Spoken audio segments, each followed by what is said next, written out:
Nah, hari ini kita selain membahas bumi yang semakin panas, ini juga tentu kita akan membahas hal-hal lain yang terjadi di sekitar kita, khususnya dalam perubahan lingkungan, perubahan iklim, karena ini yang saat ini menjadi isu yang harus diperhatikan karena memiliki dampak dan resiko yang besar tentunya, terlebih pada keberlangsungan makhluk hidup dan generasi di masa mendatang. Karenanya memang perlu ada aksi pengendalian ya yang lebih konkret dan itu melibatkan seluruh lapisan masyarakat. Nah, untuk itu Smart People di International Nature Loving Association atau INLA bersama Indonesia Vegetarian Society IVS Vegan of Indonesia VSI itu akan menggelar Earth Festival Sulsel. Festival bumi ini akan berlangsung di Makassar selama 4 hari mulai 10 sampai 13 Agustus 2023. Nah, agenda ini nantinya akan mengusung tema menjaga bumi dimulai dari saya. Ya, saya. Oke. Ini merupakan suatu bagian dari perayaan Hari Konservasi Alam Nasional.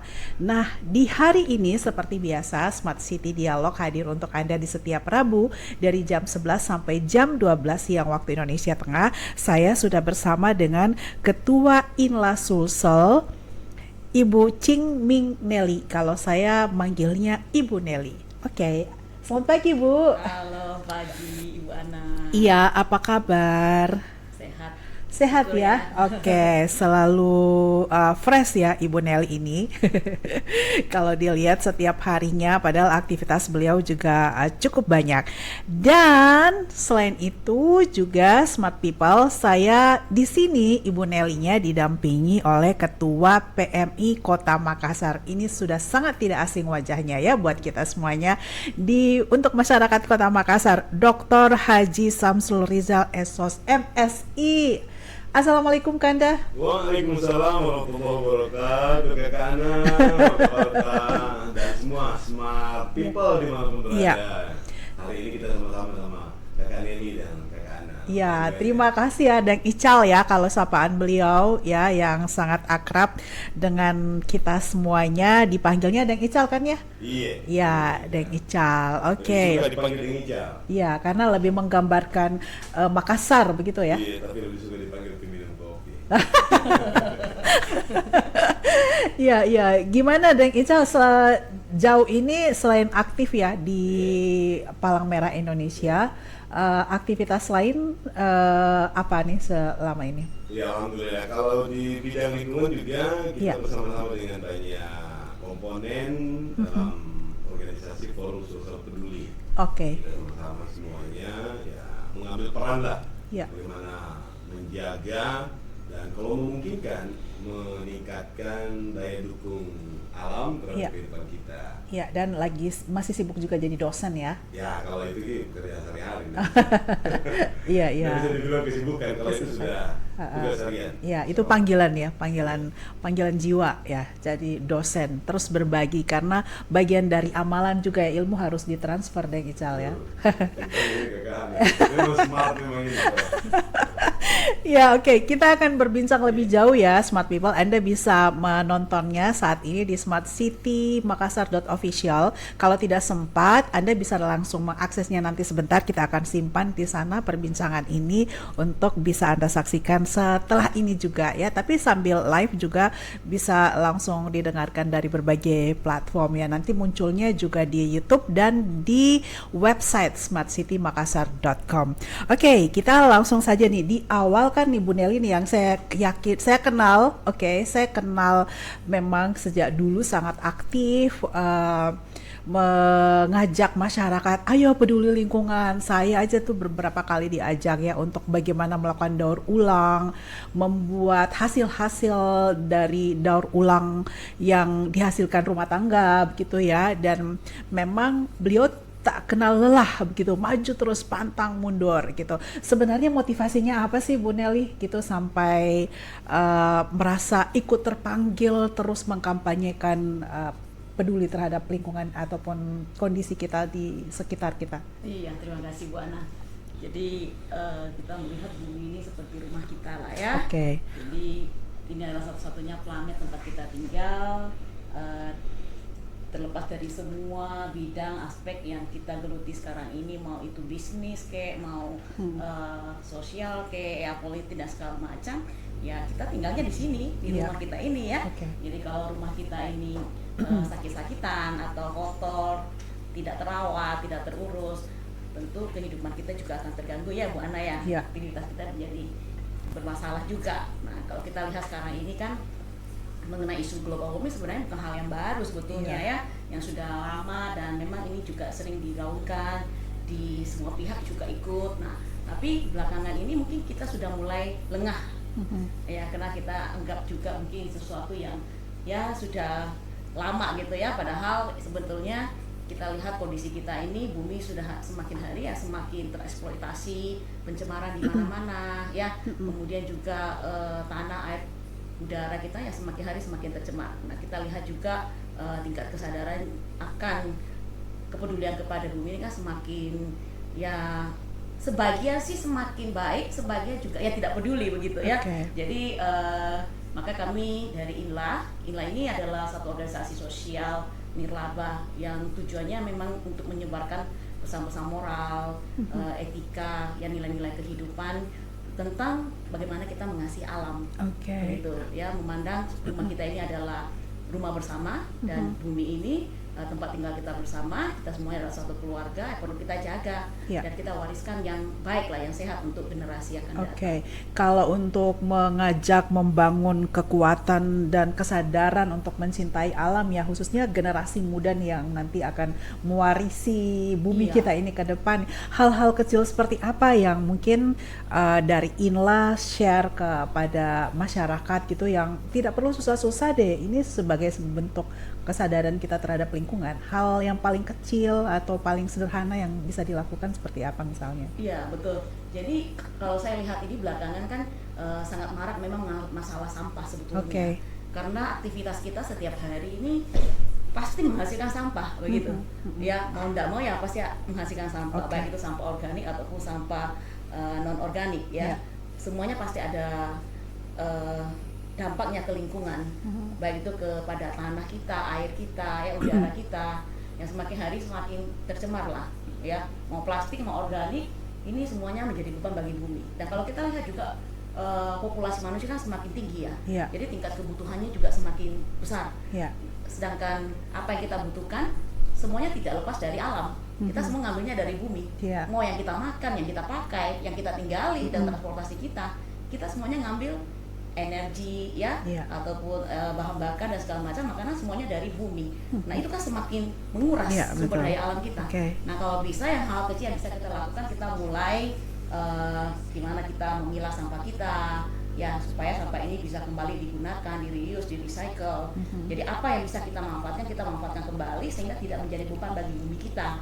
Dan juga masalah pangan kita berusaha lah bagaimana bisa menggunakan tidak lagi menggunakan pupuk yang sifatnya kimia atau pestisida ya untuk ketahanan pangan kita. Nah ini semuanya nanti akan kita banyak diskusikan begitu ya di Earth Festival hari ini.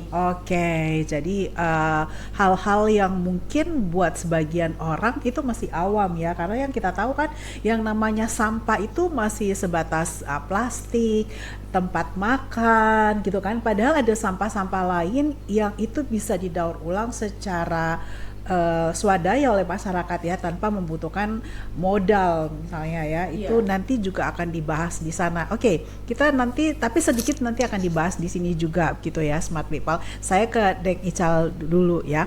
Nah, Deng Ical ini kan juga pernah ada di lingkungan pemerintah sebenarnya kan ya, di beberapa tahun sebelumnya masyarakat Kota Makassar pasti sangat mengenal beliau.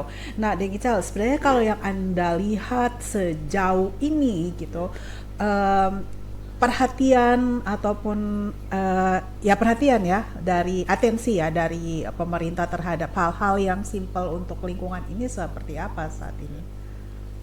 Sebenarnya kalau dalam konteks pemerintahan itu Kakak Ana, Nelly, pemerintah itu terikat pada satu sistem.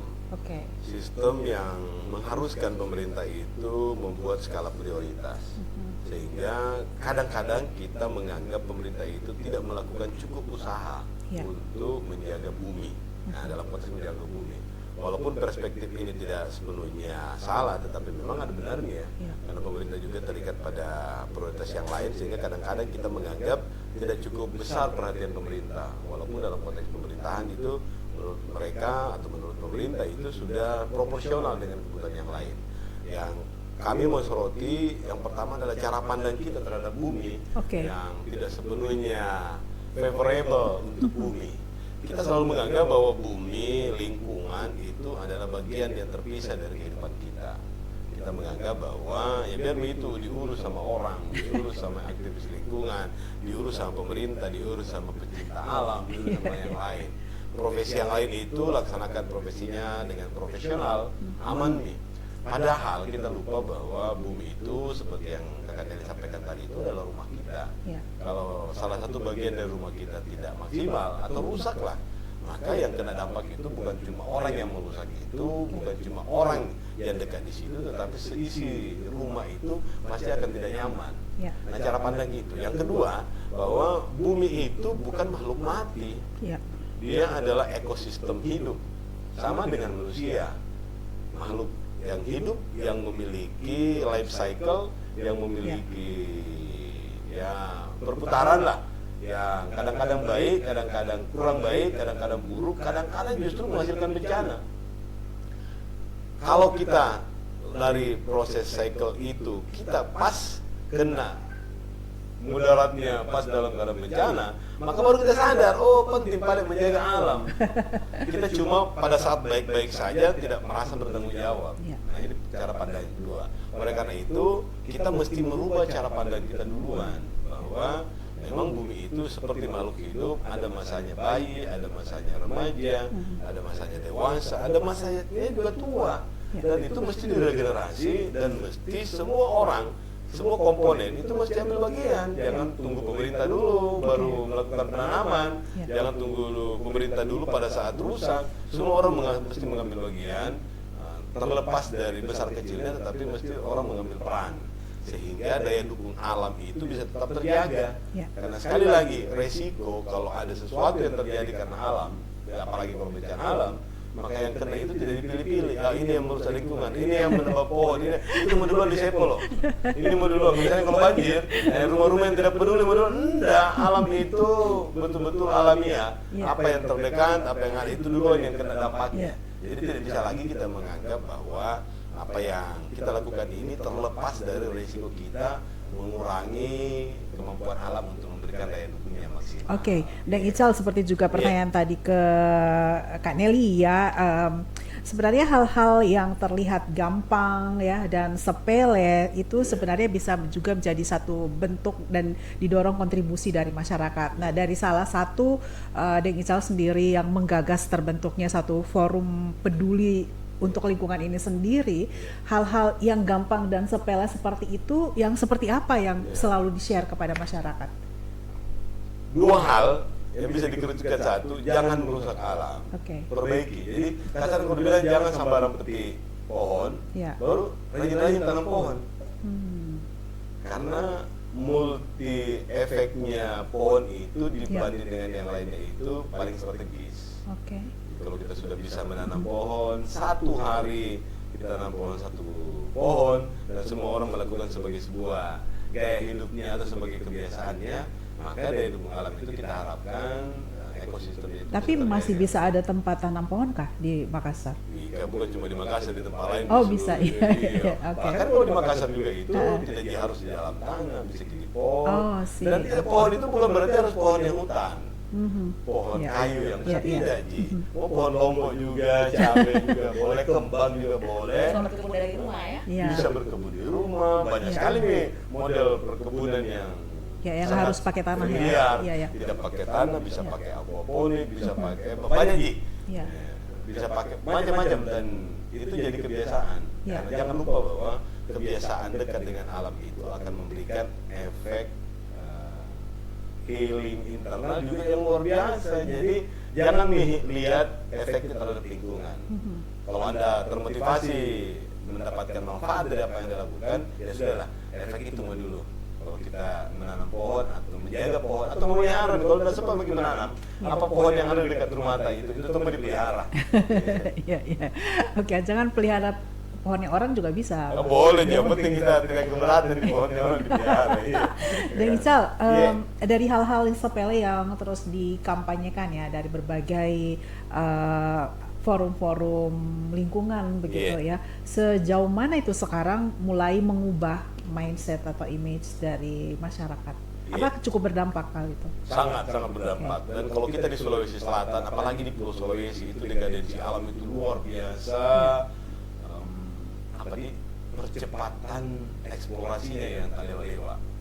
Kalau di Sulawesi Selatan, di daerah Goa, kemudian di daerah Luwu Timur, apalagi kasus tambang itu luar biasa. Dan kalau kita menganggap bahwa ini bukan bagian dari kita, kan jauh ini. Ada di sana di Pemalang, ada di sana di Morowali, ada di sana di Lamasi, di Luwu Timur. Tidak kita kan di sini. Oh, itu alam, itu udah cari, kayak itu air udah cari di paling rendah. Ya, jadi biar rusak di sana, kayak itu di atas gunung, rusak di atas gunung, yang kena bukan di atas gunung, yang kena itu di bawah di kota. Karena kalau longsor itu dia udah tinggal di atas, dia turun cari. Itu yang mesti kita pahami bahwa apa yang terjadi di daerah lain itu alam akan mencari keseimbangannya. Kalau keseimbangannya itu di sini paling banyak eksplorasi dan cari-cari tongki. Artinya kalau kita perspektif itu dirubah bahwa kita mulai dari diri kita, nah seperti yang Earth Festival yang diadakan oleh INLA ini dan teman-teman itu karena konservasi bumi dimulai dari kita, dimulai dari saya. Maka kalau kita sudah mengambil peran itu, kita harapkan yang lain juga mengambil peran yang sama dengan porsi dan level yang berbeda. Pemerintah beda, pecinta alam berbeda, NGO yang lain juga berbeda, maka semuanya bisa simultan. Oke. Kalau di awal tadi kan sempat ada intro ya tentang bumi yang semakin panas. Sebenarnya dari tahun 2020 kan on the track ke sana ya kita kayak sepanas sepanjang masa mungkin ya. Betul. Dan Ical, nah ini kira-kira dari kacamata Anda sendiri sebagai pemerhati lingkungan begitu, ini memang dampak dari segala itu, semua itu ya? Betul. Jadi mulai tahun 98. Mulai dari carbon trade, kemudian protokol Kyoto, Copenhagen Protocol 2012 sampai kemudian 2017 yang Millennium Development Goals itu dirubah menjadi Sustainable Development Goals itu adalah keinginan semua orang, semua negara itu untuk menghargai bahwa oh ternyata apa yang kita tidak bisa bahagia kalau kita tidak meningkatkan daya dukung bumi. Pengakuan sebenarnya kepada daya dukung bumi itu bahwa tidak mungkin ada negara, perusahaan, corporate sampai orang yang bisa bahagia, senang dengan sumber dayanya, bahagia, kaya, kemudian kita bahagia dengan kekayaan kalau alam tidak mendukung. Jadi biar banyak sekali wanta, kalau banjir kan banyak uang. Jadi mesti semua orang mengambil peran. Nah itu lagi sesuai dengan porsinya masing-masing, level dan porsi yang berbeda. Dan di Earth Festival ini dipertemukan beberapa forum NGO dan LSM, pemerhati lingkungan ya, begitu ya Bu Nelly, mungkin bisa menceritakan lebih jauh lagi nantinya di Earth Festival ini akan ada apa aja di sana? Ya baik Kak Ana. Jadi Earth Festival kita ini akan berlangsung selama 4 hari. Kegiatannya full dari pagi sampai malam. Nah di sana ada Eartharium. Eartharium itu adalah satu tempat art installation. Di sana kita bisa mendapatkan banyak informasi-informasi dan juga edukasi ya tentang bagaimana kita mencintai alam dan membangun kesadaran-kesadaran bersama bagaimana kita mengasihi, mencintai dan menjaga bumi kita ini. Kemudian ada juga banyak talk show ya. Lalu kita akan hadirkan pembicara baik internasional maupun nasional dan juga lokal di tempat kita. Kita tahu banyak sekali pakar-pakar yang ada juga khususnya di Sulawesi Selatan yang pemerhati lingkungan, salah satunya yang ada bersama dengan kita ya di Ical, luar biasa sekali. Selama ini kami sangat bersyukur juga karena beliau sangat punya jiwa ya yang begitu peduli kepada alam ya. Jadi beliau banyak sekali mensupport kegiatan di INLA. Pertama kali INLA waktu mensosialisasikan pengolahan sampah organik ini, nomor 1 yang maju depan itu adalah PMI. Luar biasa sekali. Koenzim. Ya kita ngolah. Jadi kita masuk ke semua kecamatan itu lewat PMI. Jadi bagaimana kita belajar sama-sama lah ya dengan masyarakat di semua kecamatan itu itu gimana mengolah sampah organik kita. Nah, itu PMI pertamanya. Kemudian nanti di Art Festival itu banyak talk show. Kita akan menghadirkan World Vegan Organization presidennya. Kemudian juga ada kepala desa ya dari Panggung Harjo. Beliau akan berbagi ke kita gimana caranya merdeka dari sampah, ya, merdeka sampah dari desa. Ya, merdeka sampah, bukan kitanya merdeka sampah pasti belum bisa ya, merdeka dari sampah. Minimal kita tahu dulu lah, ya kita tahu dulu. Kemudian ada lagi dari Budiaya dari Malang, kita ada undang hadir juga karena dia adalah salah satu tokoh juga yang sukses di pertanian organik, ya, jadi nggak main-main, omsetnya itu bisa sampai 500 juta sebulan. Padahal mulainya awalnya dari berkebun dari rumah saja. Jadi nanti beliau akan mengajarkan workshopnya itu langsung praktek. Jadi diajarkan mulai dari awal sekali persis seperti waktu beliau pertama kali membangun pertanian organiknya di rumah, ya, dengan lahan yang sempit itu dengan 4 bibit. Ya, 4 benih, bukan bibit ya, benih. Jadi benih ini nanti bisa langsung dibawa pulang oleh peserta. Gitu, ya. Kemudian ada juga talk show, lalu kemudian ada juga kita basar di sana, ya, stand makanan dan semuanya itu vegan. Nah, nanti kita juga akan dapatkan informasi di mana karena kegiatan kita ini juga kerjasama dengan IVS ya, Indonesia Vegetarian Society dan Vegan Society of Indonesia. Jadi ini ada pengaruhnya juga bagaimana gaya hidup vegan itu, lifestyle ini juga mendukung ya menjaga bumi. Dari style ini, vegan ini ada pengaruhnya yang besar juga ya kepada pelestarian alam. Ya, Bu Nelly ini sudah vegan seumur hidup ya. Ya, kebetulan saya juga seorang vegetarian. Ya, vegetariannya sejak lahir gitu ya. Bukan anak saya yang sejak lahir. Anaknya sejak lahir. Dari umur 7 tahun. 7 tahun. Iya. Masih susah Ki. Deng Ical tuh masih banyak di sini warung-warung lain yang harus dihidupkan. Iya. Sebetulnya yang mengenai vegan ini itu sebenarnya mirip-mirip dengan, karena kan kita melihat sudut pandang itu dari bagaimana kita menjaga lingkungan, itu mirip-mirip dengan kita mengurangi sampah plastik. Jadi sebenarnya kita pengen juga mengajak nanti di Art Festival ini bagaimana kita bisa no meat a day in a week. Bagaimana kita bisa kurangi. Jadi supaya ada keseimbangan seperti yang tadi Ica sampaikan ya, supaya alam ini juga bisa nafas sedikit lah, gitu ya. Jadi artinya tidak terlalu ngepush ke situ. Ya, jadi bisa diimbangi dengan kita 1 hari tanpa daging begitu. Dalam seminggu. Ini meat free day. Meat free day ya. Kita mau ambil hari apa? Kita ada peran juga ya. Di sana juga bisa ada perannya. Bisa dimulai dari Deng Ical mungkin ya. Deng Ical Masih sering masalah ya. Cuma motivasinya beda. Iya. Oke. Nah, ini kan tadi hubungannya dengan sering berkolaborasi dengan PMI Deng Ical ya. Sebenarnya kalau sekarang hubungan pola makan sehat dengan kebiasaan melakukan donor dan kualitas donor itu kan pasti ada kaitannya ya, Deng Ical. Besar sekali ya. Iya.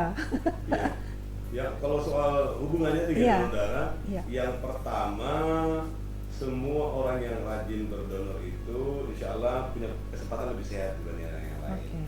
Masuk lagi di konsumsinya, karena apa yang kita konsumsi itu ya kasarnya kita bilang garbage in, garbage out. Betul. Apa yang kita konsumsi itu juga yang ada dalam darah kita. Semakin banyak yang tidak baik, semakin susah dimurnikan darahnya. Sementara yang ditransfusi itu mesti darah murni. Jadi apa yang kita konsumsi itu yang menjelaskan kenapa yang mengkonsumsi alkohol dan mengkonsumsi obat-obatan tidak dipakai darahnya untuk ditransfusi ke orang. Iya, harus darah yang sehat ya. Residunya. Ada juga yang mengkonsumsi sesuatu termasuk mengkonsumsi yang lain-lain itu ini setengah mati dikasih bersih. Kalau yang mengandung banyak lemak, yang mengandung banyak kolesterol, yang mengandung banyak zat-zat tertentu itu pada saat disentrifius di PMI itu setengah mati ditarik itu. Mineral-mineral yang tidak dibutuhkan oleh tubuh sih sebenarnya karena kita mengkonsumsi tertentu. Dan itulah kenapa masa tunggu darah itu menjadi lebih panjang begitu ya, ketika ada yang membutuhkan darah di PMI. Betul, kan, Deng Ical. Jadi masa tunggunya itu kira-kira 35 menit sampai 1,5 jam. Jadi tergantung dari jenis darah apa yang kita butuhkan dan tergantung dari proses masuknya. Jadi banyak hal yang menentukan, tetapi biasanya kita pakai standar itu 45 menit itu referensinya di situ.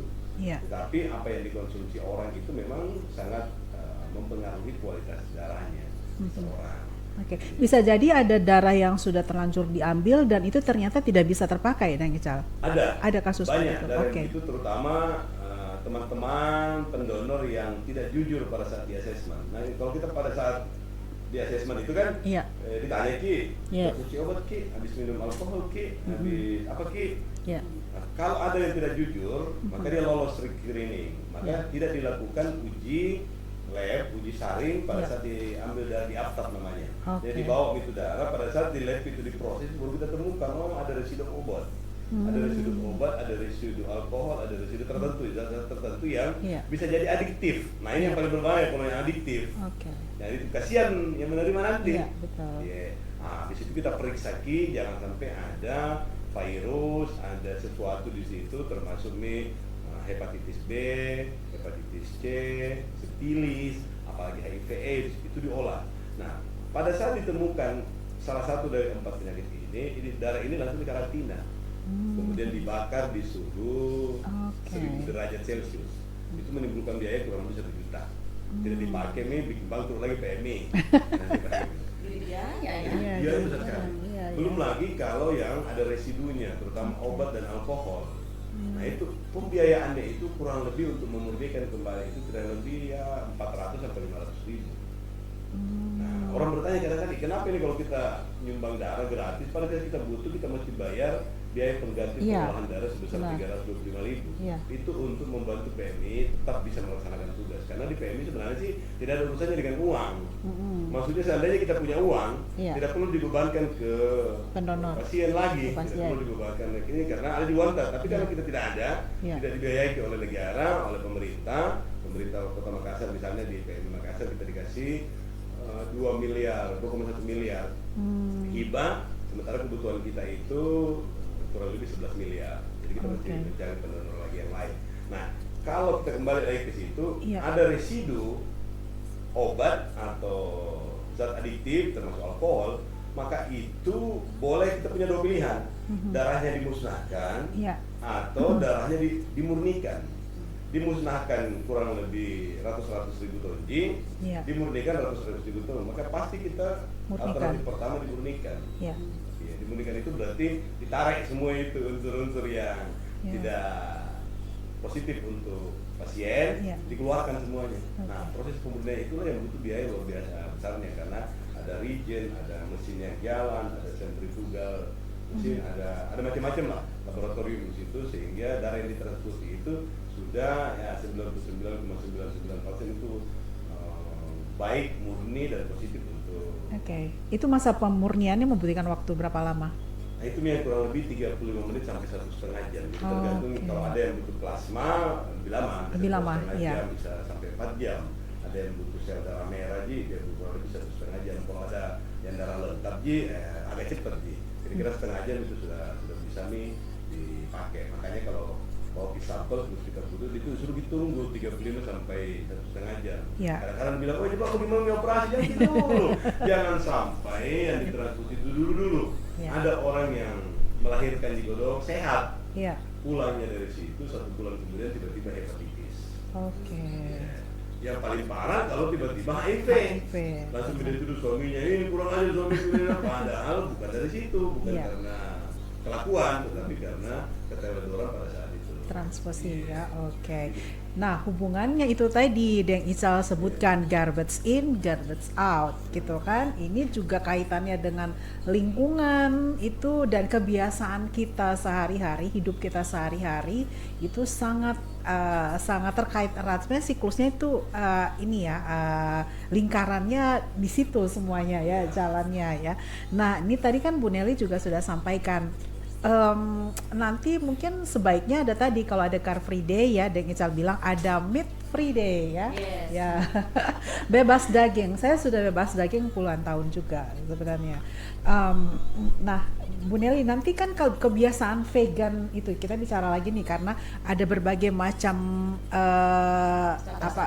basar-basar dan hal-hal lain yang akan dibahas di Earth Festival 2023 di Sulawesi Selatan ini. Salah satunya tentang kebiasaan makan ya, kebiasaan mengkonsumsi makanan, karena kan kita tahu di Sulawesi Selatan ini wah gudangnya nih di sini ya, berbagai macam makanan itu bersumber dari protein hewani gitu kan. Nah Bu Nelly sendiri kan bisa cerita nih pengalaman beliau sampai seumur ini menjalankan hidup vegetarian, dampaknya apa ya Bu Nelly, yang dirasakan seperti apa? Iya, sebenarnya ada beberapa alasan ya untuk orang bisa bervegetarian ya. Bisa jadi alasan kesehatan, ini nomor satu ya, alasan kesehatan. Yang kedua adalah alasan lingkungan, etika. Etika itu berarti kita lebih ke pencinta kepada hewan, ya, cinta kepada hewan. Nah saya ke etikanya gitu. Jadi mencinta hewan, jadi tidak tega gitu, apalagi makan gitu. Ya, nah, jadi ada alasan sih, tiap-tiap orang pasti ada alasannya. Nah mungkin juga ada alasan lingkungan karena sudah memahami bahwa oh ternyata peternakan itu juga memberikan kontribusi yang sangat besar, pemborosan sumber daya alam, jejak karbon yang sangat besar, ya dari sisi industri yang bagaimana menyebabkan pencemaran penggunaan air yang sangat boros, ya, kemudian lahan di mana yang digunakan itu sangat memboroskan ya tempat untuk peternakan, dan kita sebagai lahan ininya merumputnya ya, jadi sebenarnya lahan yang sekian besar itu kalau digunakan untuk menanam palawija, sayur-sayuran untuk manusia konsumsi itu akan jauh lebih bermanfaat dibandingkan dengan untuk menghasilkan sekian kilo daging begitu. Nah, jadi istilahnya ini seakan-akan kita ini di bumi ini sudah terjadi perebutan 3 perut ini ceritanya. Perutnya manusia, perutnya hewan ternak, ya, sama perutnya gas, energi yang terbarukan kan. Ya, jadi lahan itu digunakan lagi. Karena tanaman-tanaman itu tidak semuanya lagi dikonsumsi oleh manusia gitu. Karena kita tahu bahwa di dunia ini masih terjadi kelaparan. Terjadi kelaparan di dunia ya. Banyak sekali gagal panen dan segala macam. Nah, selain itu juga peternakan itu juga memberikan kontribusi kepada gas rumah kaca itu sangat besar, ya, kotoran sapinya, kemudian gas-gas yang dikeluarkan dari peternakan itu sangat merusak lingkungan. Apalagi pemborosan air juga, lahan apalagi, ya lahan terutama ya. Jadi ini kan menyebabkan emisi gas yang besar sekali, menyebabkan gas metan gitu ya. Nah kemudian yang saya bicara masalah lahan itu, yang perebutan 3 perut itu memang masuk akal sekali ya. Jadi sementara manusia itu masih kekurangan pangan, kita memberikan makan kepada ternak begitu. Jadi ini perlu kita seimbangkan begitu. Seimbangkan. Tapi kan secara pribadi ya, kalau saya merasakan manfaatnya ya. Kita membutuhkan juga zat protein. Nah, sebagai pengganti itu, Bu Nelly sendiri secara pribadi menggantinya lewat apa?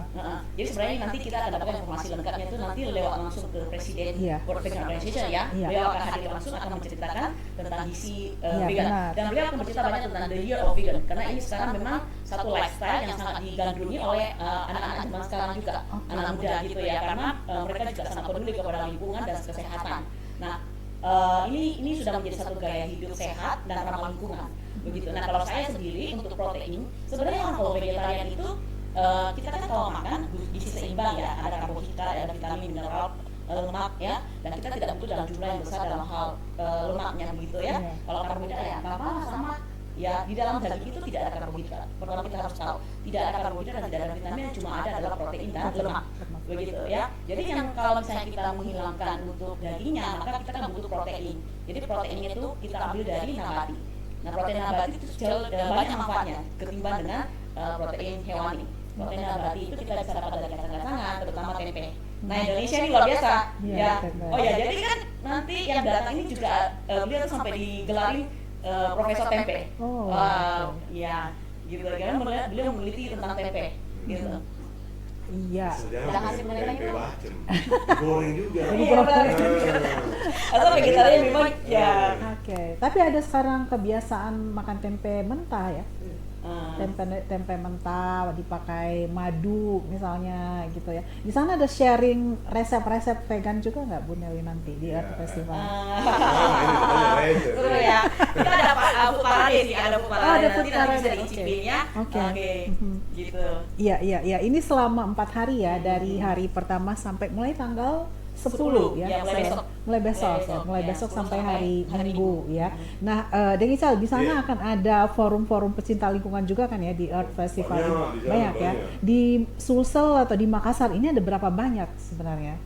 forum pecinta ribuan ya, dan mereka mengambil peran sama-sama. Cuma belum pada irama yang sama. Dalam masing-masing misalnya, parsial. Jadi efeknya itu belum seperti yang kita harap. Tetapi alhamdulillah karena sudah banyak sekali orang sadar. Cuma karena belum, jadi kita di forum sosial peduli itu cuma berharap menginisiasi dan kita bisa mengelembagakan diri. Nah di sini adalah peran pentingnya pemerintah. Karena kalau tidak diikat oleh pemerintah atau tidak disatukan oleh pemerintah, tidak diwadahi oleh pemerintah, daya efeknya itu tidak maksimal. Apalagi kalau pemerintah itu bersama dengan TNI Polri, apalagi kalau kita bersama-sama nih. Nah sekarang lemahnya itu adalah undang-undang lingkungan hidup dijalankan oleh secara parsial oleh masing-masing pemerintah daerah lain, balai konservasi lain, balai-balai yang lain dan di tingkat provinsi lain. Jadi tidak ada blueprint yang sama. Bayangkan kalau kita mau bikin ruang terbuka hijau saja, datanya pemerintah kota berbeda dengan data provinsi, datanya juga balai juga berbeda. Pemerintah kota bilang kita 13% nih, balai bilang enggak 9% nih, pemerintah bilang enggak 11. Tapi standarnya 30. Standarnya kan 30, 15 private, 15 public. Tapi kalau semuanya mau digabung itu kalau dihitung-hitung di dalam konteks kanopinya, ini sebenarnya bisa ada yang mengklaim sampai 21-22% nih.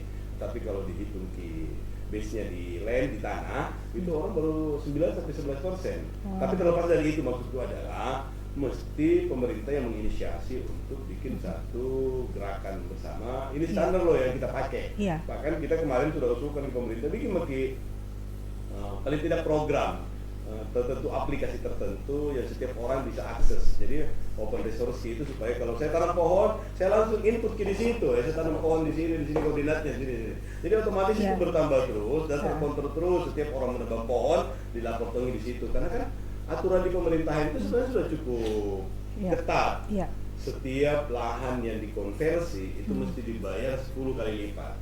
Satu lahan perumahan dibayar 10 kali lipat di tempat lain. Dengan hitungan itu akan mengganti atau mengkonversi penggunaan lahan atau perubahan peruntukan lahan dari lahan pertanian menjadi lahan pemukiman. Karena tidak bisa kita nafikan juga bahwa kita butuh juga itu lahan, tetapi butuh komitmen untuk kalau kita pakai di kota misalnya untuk rumah, ganti di suburban atau terkala di pedesaan itu dengan luasan yang lebih supaya nanti efeknya itu ke global warming tadi itu bisa terjaga. Kalau di Makassar ini secara konteksnya untuk skala kebutuhan ya, untuk lingkungan itu apa, Dengical? Yang paling bagus kita lakukan itu adalah pemerintah menginisiasi, sebenarnya sudah mulai nih. Tapi yang paling utama itu adalah kita bikin kebun kota. Kebun kota itu tidak mesti di lahan. Salah satu program kita kemarin yang saya di pemerintahan itu adalah bikin aturan semua lahan tidur di atas 2 tahun itu diambil alih pengelolaannya oleh pemerintah. Jadi pengelolaannya bukan di kepemilikannya, otomatis dijagakan lagi juga. Jadi 2 tahun, baru kita tawarkan ke penduduk, kau tanam ke hortikultura, kau tanam ke ini, kau tanam ke ini, kita minta ilah, kasih ke bioenzinta untuk kita tanam ke hortikultura di kota. Ini kebetulan ada lahan kosong ya 200 meter di RT ini, RW ini. Kasih Pak RT dengan Pak RW yang kelola lagi, dilatih sama ilah, dilatih sama aktivis lingkungan supaya itu bisa menghasilkan tanaman hortikultura yang kalau bisa 100% organik sehingga orang bisa lebih sehat. Jadi itu lain sekali kita harapkan. Itu tidak bisa dilakukan oleh PMI, tidak bisa dilakukan oleh SP kalau harus dari pemerintah ya. Dia yang punya otoritas untuk hal-hal tertentu. Jadi dikelolakan oleh dijaga kantong mau lagi, dimanfaatkan juga untuk orang lain. Tidak ada yang serobot karena ada Satpol PP yang jagain Ini sebenarnya aman. Bukan dimiliki, bukan diambil ya, tapi dikelola ya. Kebun kota menarik gitu ya, kebun kota di Kota Makassar yang bisa digagas, diinisiasi ya dari pemerintah, kemudian menggandeng semua forum-forum pecinta lingkungan ya, dikelolakan. Salah satunya dengan INLA, ada forum peduli Sulsel. Nah dari INLA ini juga tadi yang sudah disebutkan Dengical, Bu Nelly, soal sampah-sampah organik itu ya, dari sayur, sisa-sisa sayur, terus apalagi kulit buah ya yang kita konsumsi sehari-hari, kemudian itu diolah. Nah, di Inla itu sudah diproduksi. Inla memproduksi sendiri atau itu diproduksi oleh masyarakat kemudian Inla mencoba untuk distribusi? Jadi kami dari Inla sendiri itu ada memproduksi setiap bulan ya 1 ton. Okay. Ya, kemudian setiap masyarakat juga kita ajarkan, kita edukasi untuk ayo kita olah sampah organik. Terus terang sampah organik ini memang sangat meresahkan ya, sangat mengganggu sebetulnya dan sangat merusak alam. Nah ini mungkin banyak yang masyarakat belum terlalu pahami sehingga belum mengolah sampah organiknya. Jadi kita tahu bahwa sampah organik yang kita tidak olah itu otomatis dia akan berakhir di TPA. Nah kalau dia berakhir di TPA berkumpul di situ, nah nanti dia akan menghasilkan gas metan. Nah gas metan itu bahayanya kan lebih berbahaya dari karbon dioksida. 21 kali kalau kita lihat datanya ya, lebih berbahaya dari karbon dioksida. Nah menyebabkan apa? Ketika dia di udara dan mengakibatkan gas rumah kaca. Jadi gas rumah kaca ini, jadi selain baunya yang luar biasa itu juga menghasilkan gas metan. Jadi itu nanti menjadi gas rumah kaca. Gas rumah kaca ini menyebabkan pemanasan global. Jadi sinar matahari yang masuk ke bumi terhalang dan tidak bisa keluar dan menyebabkan bumi kita semakin panas. Begitu. Nah padahal itu sumbernya dari mana? Nah mungkin kita selama ini hanya berpikir bahwa dari kendaraan bermotor ini iya, ya dari pabrik-pabrik iya, dari aktivitas kita sehari-hari iya juga. Nah salah satu yang kita tidak kurang sadari itu adalah yang paling besar kontribusinya kepada gas rumah kaca itu salah satunya adalah sampah organik kita. Sementara kita setiap hari makan, nah kita makan itu kan sampahnya banyak. Sampah itu di mana? Selama ini kita berpikirnya kita tidak peduli karena itu urusan pemerintah mungkin yang sudah gereja sampaikan bahwa ini bukan urusan saya. Pasti petugas sampah kirim ke TPA. Gitu, yang penting rumah saya bersih, begitu kan? Padahal itu sebenarnya kita harus paham bahwa itu diangkut dari rumah kita dan akan berakhir di TPA. Dari situ akan menumpuk ya, dan situlah sumber dari pencemaran yang sangat besar. Begitu. Seandainya kita bisa olah, nah mungkin juga karena kita tidak sadar ini. Nah, tapi kalau kita udah tahu kita bisa olah, nah, kita mau apakan? Sisa sayur organik kita itu bisa kita olah menjadi ekoenzim. Nah, manfaatnya sangat banyak, bisa jadi obat, bisa jadi pupuk, ya bisa jadi cairan pembersih, gitu. Jadi manfaatnya sangat banyak. Ini kita sosialisasikan. Di Inla diolah itu, di Inla. Diolah. Oke. Apakah memungkinkan ya jika Inla membuat semacam outlet sampah organik gitu ya? Semacam bank sampah ekoenzim ya. Jadi nanti masyarakat punya tempat nih buat sayur organik saya langsung antar ke outlet organik ini, sampah organik, nanti itu bisa lebih menggerakkan masyarakat karena kan sekarang mungkin yaitu dia tadi ketidaktahuan masyarakat ini sampah-sampah saya mau dikemanain langsung aja karena tidak mau ribet gitu, lebih simple ada petugas sampah ya urusannya nih nanti petugas sampah. Kita ada kepikiran ini juga sih Kak. Kita ada kepikiran untuk buat bank sampah ekoenzim. Tapi akan menjadi lebih efektif kalau setiap warga itu secara mandiri bisa mengolah sampahnya. Jadi kita lebih banyak edukasi ya. Karena sampah organik setiap rumah tangga itu pasti ada. Nah kalau misalnya pun kita membuat secara berkelompok, nah mungkin kita bisa di setiap kelurahan kita di RT RW ya, karena sampah organik itu sifatnya kan dia mudah busuk, jadi dia tidak bisa bertahan lama. Maka kita perlu secepatnya begitu kita sudah kupas, misalnya kan ini sisa organik kita itu kita bisa gunakan seperti kayak kulit-kulit buah yang kita tidak makan, lalu ada batang-batangnya, sayurnya, itu kan kita buang, batang kangkung ya, batang sawi yang tidak digunakan itu, nah itu masih segar, itu yang dibuat ekoenzim. Kalau kita simpan dan kita biarkan membusuk, maka itu sudah tidak bisa lagi digunakan. Tidak membutuhkan peralatan yang... Nah, cara buatnya juga mudah sekali. Jadi kita cuma butuh 3 bahan, air, gula, dan sisa organik. Jadi cuma 3 saja, begitu. Tempat pengolahannya? Jadi mudah sekali. Kita cukup menyediakan wadah yang punya tutup rapat, wadahnya dari plastik. Ya kita tidak perlu menggunakan dari kaca ataupun dari logam, karena itu dia bisa berkarat. Nah, ekoenzim itu di bulan pertama dia akan menghasilkan gas. Gasnya itu adalah yang untuk mensterilisasi kuman-kuman ya. Butuh berapa lama nanti? Nah proses pembuatannya itu kita tunggu sampai 3 bulan baru kita panen. Nah manfaatnya luar biasa sekali. Sebenarnya masyarakat ini sangat banyak yang sudah merasakan manfaat dari ekoenzim. Jadi kalau misalnya ada yang belum paham, bisa mengundang Inla juga, kami bisa sosialisasi ke tempatnya ya. Tidak perlu dalam jumlah besar, yang kecil pun kami bersedia untuk pergi ngajari. Ya ngajarin cara buatnya gimana ya, karena manfaatnya memang benar-benar luar biasa nih Kak. Manfaatnya luar biasa sekali, mau untuk kita juga, untuk keluarga kita, untuk untuk masyarakat dan terutama untuk ini kita. Siap, ya.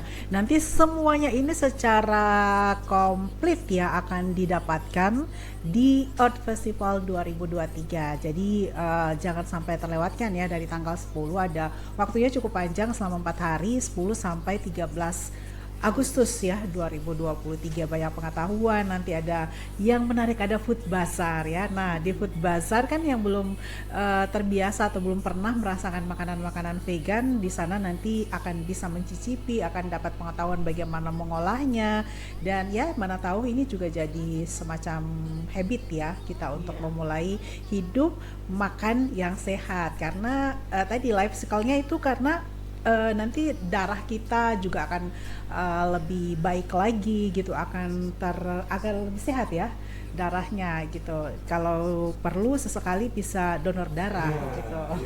Nanti kita ada donor darah juga. Oh gitu, ada donor darah. Oh siap, ada donor darah ya. Donor darah bisa dapat berapa kali deh Gisal sekarang ya untuk dapat PIN donor? Mulai dari 10, 15, 25, 50, 75, 100. Oke, saya baru 4 kali. That's always cool. Nanti kita di sana juga ada workshop ya, workshop kue dan kisahnya. Jadi kan kita bisa cobain, nanti sudah buat sama-sama, kita bisa makan. Kita Indonesia kaya sekali dengan budaya-budaya kan. Jadi kue tradisional kita itu sebetulnya banyak sekali yang selain enak, gampang dibuat, dan juga ternyata di Bali itu ada kisah dan filosofi yang sangat menarik. Gitu. Nanti akan dibawakan oleh teman-teman dari himpunan HPBD. Kue tradisional. Iya. Oke. Makassar, Sulsel. Oke. Kue-kuenya itu dari Sulsel. Iya. Sebagian ya. Dari sini. Oh dari sini ya. Oke. Nanti kita akan. Kue tradisional kita di sini. Iya. Ada cerita di balik kue juga. Ada teman-teman Mahesti, Makassar Event Society, itu akan mengajak adik-adik kita itu seru-seruan menu padi. Jadi memberikan edukasi perjalanan Sebukit Nasi. Ini bagus sekali. Di Inline kami ada lagu, judulnya Sebukit Nasi Sejuta Keringat. Jadi selama ini anak-anak itu tidak menghargai berkah, tidak menghargai makanan, jadi nasi itu dibuang begitu saja. Karena selama ini kita mindsetnya itu sudah terlalu materialistis. Jadi apa-apa itu kan gampang dibeli saja, ya toh, gampang belinya, gampang dapatnya. Kita nggak pernah menyadari bahwa Sebukit Nasi itu adalah berkah dari alam.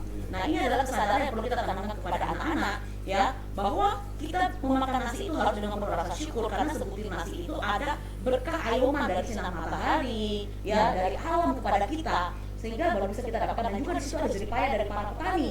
Begitu, tidak semua kita bisa hitung dengan uang, tidak semua kita hitung dengan kita bisa beli. Begitu. Jadi nanti anak-anak itu akan belajar pakai topik. Jadi dari capingnya, dari tumbuknya tuh, jadi sistem petani. Jadi bagaimana kita beras itu mereka tahu asalnya dari mana. Jadi tidak hanya nasi di atas meja gitu. Itu prosesnya panjang. Ya dari gimana menanamnya, dari gabangnya begitu ya, sampai bulir-bulir padinya. Itu akan anak-anak juga ikut. Menarik. Menarik. Iya. Gisal, mungkin di akhir ada yang ingin disampaikan lagi terkait dengan Art Festival 2023 ini. Ya, tadi Kakak Nelly sudah sampaikan KDR Festival tadi itu banyak sekali nanti insya Allah sampai tanggal 13 nanti. Perspektif baru lah. Tapi yang paling penting direba di kepalanya kita itu adalah budaya pop, budaya instan ya. Kita anggap semuanya itu bisa dibeli dengan uang dalam pandangan pragmatis, atau orang bilang profesional semu. Yang dia bilang, kau kan petani, kau kan ini, itu kau mikir kau gula, saya kan ini. Karena kita masing-masing kita punya profesi, kita anggap bahwa kau kerja profesi, misalnya kerja profesi itu alam akan mencari keseimbangannya. Tidak begitu.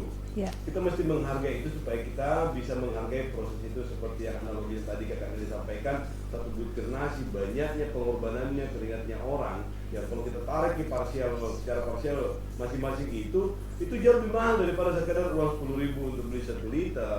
Dan kalau kita tahu prosesnya, maka kita tidak akan selalu ikut pada budaya instan dan bisa menghargai proses, supaya kita juga bisa menghargai bagaimana keberadaan petani, bagaimana keberadaan komponen yang lain lah, ya yang mulai pedagang sampai semuanya, sehingga kita menjadi lebih appreciate sama orang lain, bukan hanya dilihat saat ininya, Anda ini orang kaya, Anda ini orang pintar, Anda ini orang ini. Dan untuk jadi itu ada proses sehingga kita kemudian tidak sombong dengan status sekarang, tidak menghargai atau tidak underestimate sama orang melihat satu yang sekarang, tidak hanya melihat dari luar. Nah disitulah sebenarnya hakikat dari tadi yang kami katakan Sustainable Development Goals itu dibangun dari komitmen itu bahwa semua orang dengan profesi yang berbeda itu sama pentingnya, hanya level dan porsinya yang berbeda-beda. Kembali lagi kepada secara sosial dan alam. Secara sosial tidak lebih penting itu seorang petani dibanding dengan seorang wali kota, atau tidak lebih penting itu seorang wali kota dibanding dengan seorang nelayan. Porsinya yang berbeda. Tidak boleh karena pandangan pragmatis atau pandangan dunia sekarang itu dianggap lebih jago, lebih hebat, lebih pintar gitu, profesor dibanding dengan wali kota, dibanding dengan petani. Karena memang level dan porsinya tidak bisa ke apple to apple disandingkan. Nah itu menghargai orang, termasuk menghargai alam, menghargai peran orang lain.